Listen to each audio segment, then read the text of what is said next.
What is up, my YouTube familia? Welcome back to my channel and welcome back into another banger of a video.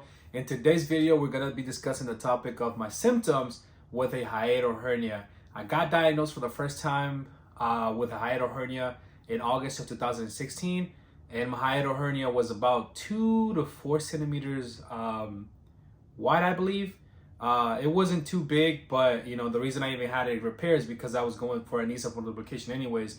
So when the doctor was like, if you're gonna have the surgery, might as well get that repaired. So that's what happened. But today, that's not what the video is about. Today is about the symptoms that I suffer from prior to having the surgery, and some of the symptoms that I feel like I still suffer from now. So without further ado, let's get into the video. So let's start with the first symptom, if not symptoms. I'll put in this together, which is basically GERD, right? When you have the weakness of your LES, so that muscle and that hernia muscle, it's very common for people to have or suffer from acid reflux or regurgitations or just GERD symptoms in general. For me, that was the case. And when I was diagnosed in 2016, in August of 2016, with a hiatal hernia repair, it was very, very small, 2 to 4 centimeters, but it caused me a lot of damage, I would say. It caused me a lot of pain, a lot of suffering. And not just that, but I do want to mention that my hiatal hernia was a sliding hiatal hernia, right? So if you know what a sliding hiatal hernia is, then your stomach keeps wanting to push back into the top part of basically into your chest and the top cavity of your chest. So that in itself was already a struggle, and I'm gonna talk about that a little bit more as part of my symptom. But it was a sliding hiatal hernia, and one of my main symptoms, my first symptoms that I ever had was GERD in itself. Acid reflux, and my main issue, regurgitation. Regurgitation has been a killer for me. I remember the first time that I started suffering from regurgitation, that feeling that I got, and how awful it just feels for food contents to come back into your esophagus. And unfortunately, ever since then, I have suffered from regurgitation problems. I don't remember what it feels like not to have regurgitation. I don't remember how it feels not to have that peace, that just painless feeling of having food coming back into your esophagus, or being there, or being stuck, all that, all the above. I think that's one of the things that I've suffered with the most, and just having that constant irritation, man, is very unfortunate because it's 24/7, right? I wake up, regurgitation. I go to sleep, regurgitation. Sometimes that regurgitation doesn't let me go to sleep. And the acid reflux on top of that, because naturally, if you're regurgitating, which is food content, then naturally you're most likely going to, acid is going to come up to your esophagus because it's liquid, right? So if actually physical food's coming up, or some type of, even after you've eaten it, and the food content is coming up, then naturally the acid is going to come up, and that even makes things worse. I don't want to get too much into the whole depth because I've talked about this in other videos. So that's one of my symptoms. So let's go with one. Now, number 2, this is probably one of the main issues, and I think it's one of the worst feelings that I've ever gotten, which is heart racing issues and palpitations. Yes, I believe the sliding hiatal hernia and just the hiatal hernia itself caused me these heart palpitations. And why do I say that? I obviously have proof of it, but if you go back into watching my other videos, I always talk about how GERD and all that stuff has always given me heart racing issues, which is very scary, especially this feeling you get here. It's something that I don't wish on anybody.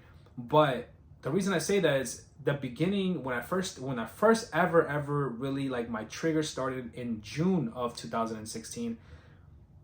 I ate McDonald's, right? It's not the best thing to eat, but I was coming back from work. It was a long hours I was putting in as a painter with my stepdad, and I hadn't eaten up to that point in about 10 hours. So when I got McDonald's, I ate really fast, really quickly, and right afterwards I started feeling my heart like it was gonna come out of my chest. I'm talking about, it was resting heart rate, and as soon as I ate, bam! At that moment, I didn't know what it was. I thought it was a heart attack. I thought it was my heart was failing or something. So I got really shook. That whole night, my heart was racing a lot, but it was the first time that I knew something triggered. And ever since then, that moment, I haven't been the same since. And those are one of the symptoms that I started suffering from. It was that heart issue. Now, I do not understand to this day why it works. I have a lot of theories, as to maybe the vagus nerve, maybe when you create pressure by your stomach coming into your chest cavity, maybe that's causing, some nerve, and my heart's reacted to it. I've gotten my heart thoroughly checked, and thank God, my heart always comes out really healthy. I've gotten, even the catheter ablation surgery that was supposed to find something in my heart, even that didn't find anything. So my heart's really healthy, but something outside, another source, something else is affecting my heart and the way, I guess it reacts to certain things. So even the acid, right? Acid makes my heart rate go higher. Physical activity, especially because of the surgery. So all these surgeries that I had made my acid, or at least my symptoms, and caused me for my heart to raise. And I'm just like, that's what I'm coming up with conclusions. I think it has to do with a lot of anything that has to do with maybe nerves and stuff, some type of damage. Again, if you're having that pressure of your stomach that keeps trying to come up to your chest cavity, then I guess it'll, squeeze or kind of push some nerves, especially maybe the vagus nerve that makes your heart rate. Even when I exercise or when I do physical activity, including any sex movement that's strenuous to my chest, eventually it causes my heart race more than a normal person would.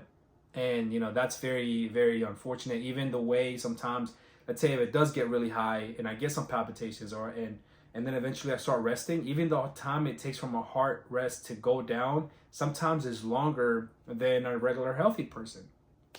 And of course, that is very unfortunate. I think it's one of my worst symptoms that I have from all of this crap, because, sometimes I can't enjoy myself because I always feel like my heart's about to come out of my chest. Now remember, after surgeries, when I did get my hiatal hernia repair, all that trauma that I had in my chest, I feel like my heart and all that area became very sensitive to me. So whenever my heart's racing really fast, I can feel it more than a normal person would. Like I actually am able to feel like my heartbeat, and I can look at it and I can see like my heartbeat in this area. I don't think that's supposed to be normal, but I think it's because like something is like touching closer to my heart than it should. Maybe some nerves, maybe some muscles, maybe something that had to do with the surgery. It's very hard to even begin to understand, even with a thoracic surgeon, if you go to one, right? Eventually in the future, I'm going to try to get more of that checked out. But if you guys know, I've been through a lot already, and I'm just like, sometimes you get checked out, you're just like, I'm just going to give everything some time, because if you keep worrying, it's just not going to help you. So I try to do the best I can with my issues that I have now and try to manage them as best as possible. So that's number 2. Symptom number 3, I talked about it a little bit in the past 2 symptoms, but chest pressure and pain is, I think, one of the worst feelings that I get, because I constantly feel that this pressure coming into my upper abdomen and coming into my chest, and that chest tightness, right? If you're having issues, especially in the past prior to me having a hiatal hernia repair, you're having that issue of your stomach, especially your fundus, getting into the top of your stomach, getting into your hiatus. It's a very, very, very awful feeling, and your chest feels very tight because something's wrong, and that's not normal. It's not supposed to be there. But constantly, I've had to kind of do some, stomach pull downs, kind of try to ease that tightness. I'm gonna give you an example. For if I were to, go on walks, or maybe I would do something strenuous, some type of exercise, maybe lifting a little bit of weights or anything. Swimming, for example, that affects all of this area a lot because of the movement that you're doing when it comes to swimming. If I were to lay down afterwards and I was, able to feel my chest, and I touch it and I touch that area is literally tight. Like it's really hard, because of all that pressure that's creating coming up to my chest. Now, I had this problem before my surgery and after my surgery, right? Because now I had a hiatal hernia repair, and technically, my fundus not coming into my chest cavity anymore, but that pressure's still there. But even prior to this, when I did have the hiatal hernia, I remember that it was still tight, it was still hard, And you know, this kind of lasts up to this day. So sometimes whenever I do something like I just told you, any type of activity, I lay down and I try to just hold my fingers in my stomach and just kind of just push down, trying to relieve some of that, because there's a constant pressure that kind of never goes away. Now, if you add on top of it the gas that I have because of my surgeries, and you know, the bloating, then that makes it worse because everything is just coming back to your chest. But prior to my surgery, that wasn't the case. It was just a lot of pressure in my stomach and all that, causing going back and forth, you know, the sliding hiatal hernia. That pressure, the pain that I felt, especially in my sternum. I don't know where you guys feel a lot of your pain, but a lot of my pain when I felt back then was a lot of in my chest. I still have this pain now, remember, but this is when I had the hiatal hernia. It was in my chest, in my middle of my sternum, and then on my left side.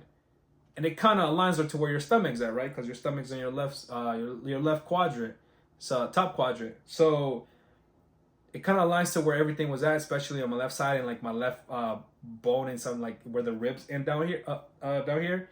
So that's something that's still, you know, uncomfortable, and I know a lot of you guys suffer from it.